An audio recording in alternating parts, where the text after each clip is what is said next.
Okay, guys, and we're back with another episode of the Seth Solo Side Quest.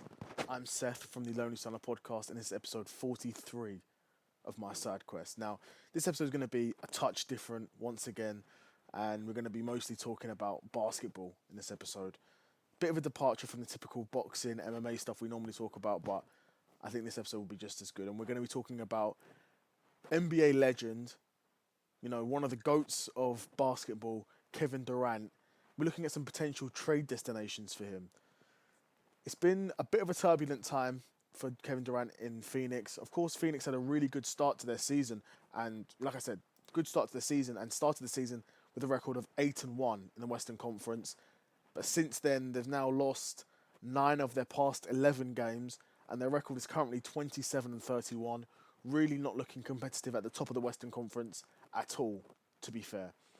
And Kevin Durant, even at this age, even at this point in his career, he's 36, and he's this season, and he's still averaging nearly 27 points per game, right? 27 points per game, 6 rebounds on really good efficiency.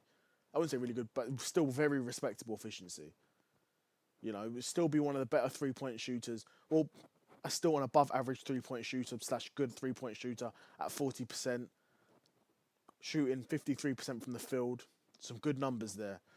And Kevin Durant as an individual, if we're being honest, he's accomplished everything, you can ever imagine to accomplish in the sport. He's a 15-time All-Star, 4-time scoring champ, 11 times All-NBA player, 2-time All-Star MVP, 2007 Rookie of the Year, 2013 MVP, 2 times Final MVP, and 2 times NBA champion, if I didn't say that already. Like I said, he's accomplished everything there is to accomplish, and it's looking like he's joined Phoenix Suns, and they're not going to win a championship this year. He's 36, he's getting on. He wants to, what looks like, get another championship in his championship window, while he's still playing, and still can contribute effectively to making a good team a great team, and a great team that can potentially win a championship. He wants to do that while he still feels like he can. Now, one of the first potential destinations is the Miami Heat. And Kevin Durant has previously expressed openness to joining the Miami Heat. I mean, how could you not? Miami, who wouldn't want to live in Miami, especially you're going to be a filthy rich celebrity in there. You could have a pretty good time in Miami.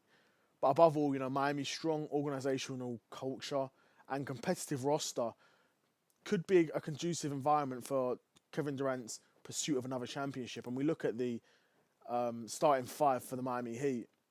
I imagine if they were to get Kevin Durant and say give up, hopefully not too much, because that's part of the problem as well. You don't want to give up so much so that if Kevin Durant comes, he's going to be the best player in the league, which I don't think he really wants. Unfortunately, he's sort of made that clear throughout his career that he doesn't want to be the only guy that can get a bucket. Which now that I'm saying that, that's never actually really been the case on any team that he's been on. I guess maybe at the start in OKC, but OKC then got Russell Westbrook and then had James Harden as well. But still, even at that point, Kevin Durant was the best player on that team. Obviously, he then goes to Golden State, wins championships there, then goes to Brooklyn.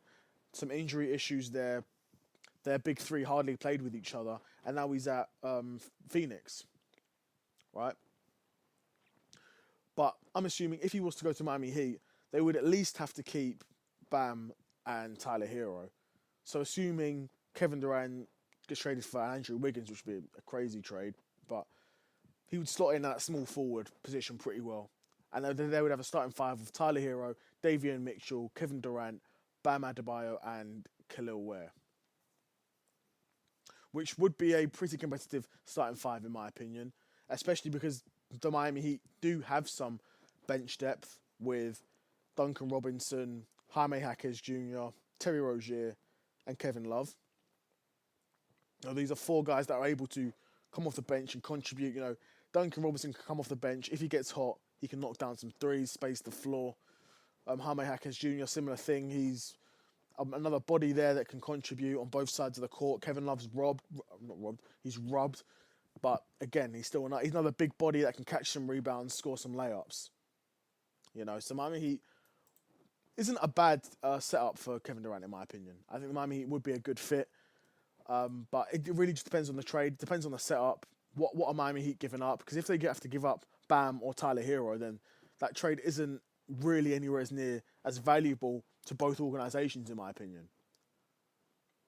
Because say they have to give up Bam, and then what, you're going to play Kevin Durant at the 4? You could play him at the 4, but I think at this point in his career, he's probably not physical enough to consistently play the 4 for however many games in a season. And he probably will get injured at points in the season as well, particularly if he's playing the 4-man. But let's go on to the next team that was recommended, and that would be the Minnesota Timberwolves. So the Timberwolves are reportedly pursued Kevin Durant ahead of the February trade deadline, and acquiring Durant could elevate Minnesota's status in the Western Conference, pairing him with their existing talent to form a formidable lineup. Now, of course, you hear Minnesota Timberwolves, you think Anthony Edwards. Now, a Kevin Durant and Anthony Edwards partnership, it wouldn't be a 1-2 punch because Edwards wouldn't be the point and KD wouldn't be the 2-man, but it would be like a 2-3 punch maybe, a really good 2-3 punch. And again, it really depends on what Minnesota have to give up, because if they have to give up an Anthony Edwards, it's not worth it. If they have to give up a Rudy Gobert or a Randall, then I could see them entertaining it. But then again, Kevin Durant at this point, I imagine he only really wants to be a small forward. At this point in his career, I can't see him wanting to play the 4-man for a prolonged period of time.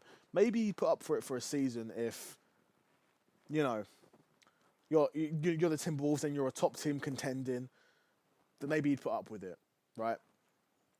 But even then, to be fair to the Timberwolves, they do have some bench depth. So if they was to have to trade a Julius Randle or Rudy Gobert, they have got a Naz Reid on the bench who is kind of rubbed, but can do something. Again, he's similar to, a bit better. He's better than Kevin Love at this point. But both guys who are just big guys that can come off the bench, grab a rebound, make a few layups, Of course, they've still got Joe Ingles on the bench as well. He can knock down a 3. Rob Dillingham as well. Crazy handle. Bones Highland as well. So they have got some guard depth there. And a lot of guys that could probably play very well with Kevin Durant as well, actually. I think both of those guards would be really nice fits to play alongside Kevin Durant, especially the way Kevin Durant plays as well. He can sort of play with anyone.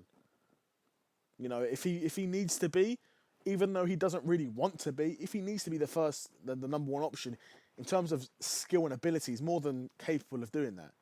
Now, we know he doesn't really want to do that, but he's capable of doing it, So, yeah, the Miami Heat and the Timberwolves, they would both be pretty good picks, in my opinion. I think they've got rosters that would complement Kevin Durant's skill set pretty well. And let's have a look at some less favourable destinations. Now, the Golden State Warriors, I don't think he really wants to go back to. I think maybe the Golden State would entertain it if he became, widely available. But I don't think Durant would really want to go back to the Warriors. He'd indicated reluctance to in the past, citing a desire because he doesn't really want to get traded mid-season, and he feels that if he was to get traded to Golden State, they would have to make a lot more other moves on top of that as well. And I think Kevin Durant is looking for a bit more stability, and he wants to conclude his career on his own terms. And I think even he knows at that point, him going back to Golden State, it might leave not such a good taste in the mouths of quite a lot of NBA fans, but that's never stopped him before.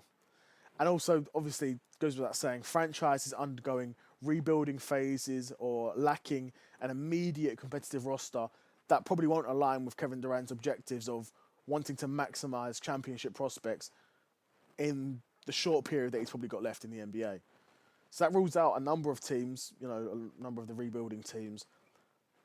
But ultimately, Kevin Durant's decision will hinge on factors such as organisational stability, championship viability, and his personal preferences.